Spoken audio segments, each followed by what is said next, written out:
Part 3.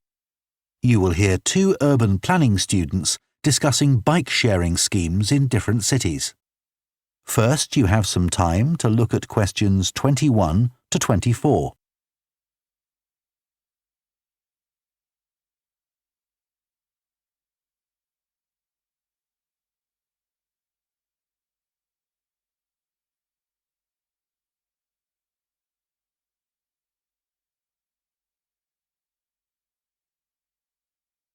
Now listen carefully and answer questions 21 to 24. Now that we've done all the research into bike-sharing schemes in cities around the world, we need to think about how we're going to organise our report. Right. I think we should start by talking about the benefits. I mean, it's great that so many cities have introduced these schemes where anyone can pick up a bike from dozens of different locations and hire it for a few hours. It makes riding a bike very convenient for people. Yes, but the costs can add up, and that puts people on low incomes off in some places. I suppose so.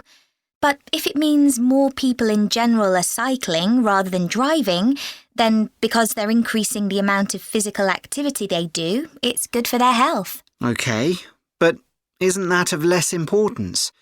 I mean, doesn't the impact of reduced emissions on air pollution have a more significant effect on people's health?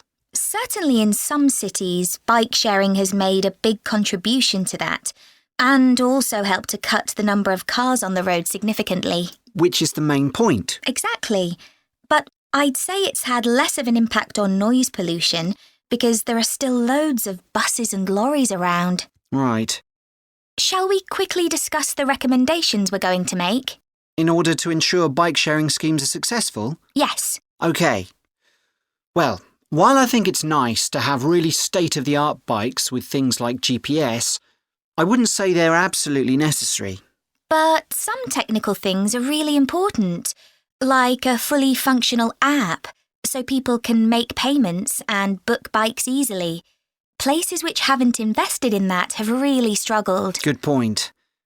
Some people say there shouldn't be competing companies offering separate bike-sharing schemes, but in some really big cities, competition's beneficial. And anyway, one company might not be able to manage the whole thing. Right. Deciding how much to invest is a big question. Cities which have opened loads of new bike lanes at the same time as introducing bike-sharing schemes have generally been more successful. But there are examples of successful schemes where this hasn't happened. What does matter, though, is having a big publicity campaign. Definitely. If people don't know how to use the scheme or don't understand its benefits, they won't use it. People need a lot of persuasion to stop using their cars.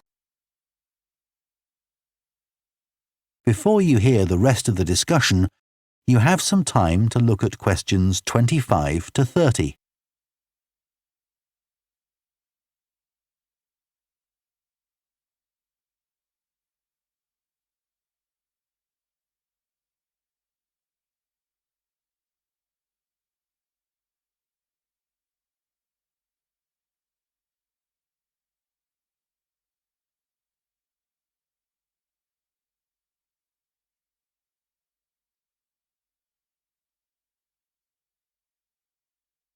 Now listen and answer questions 25 to 30.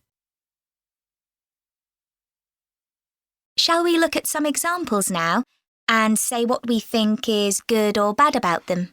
I suppose we should start with Amsterdam, as this was one of the first cities to have a bike-sharing scheme. Yes, there was already a strong culture of cycling here. In a way, it's strange that there was such a demand for bike sharing, because you'd have thought most people would have used their own bikes. And yet it's one of the best used schemes.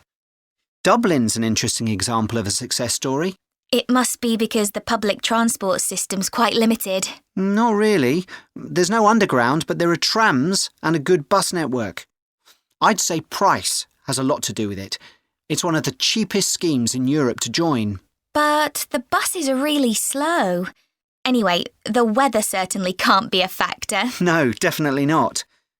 The London scheme's been quite successful. Yes, it's been a really good thing for the city. The bikes are popular and the whole system is well maintained, but it isn't expanding quickly enough. Basically, not enough's been spent on increasing the number of cycle lanes.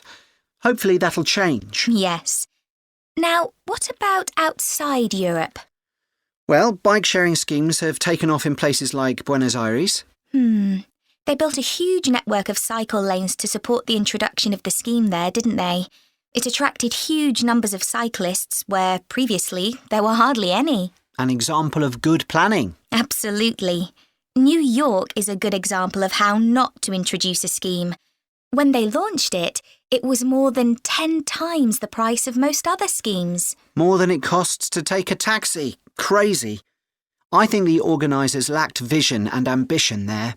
I think so too. Sydney would be a good example to use.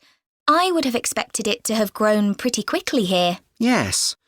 I can't quite work out why it hasn't been an instant success like some of the others. It's a shame, really. I know. OK, so now we've thought about all those... That is the end of part 3. You now have half a minute to check your answers to part 3.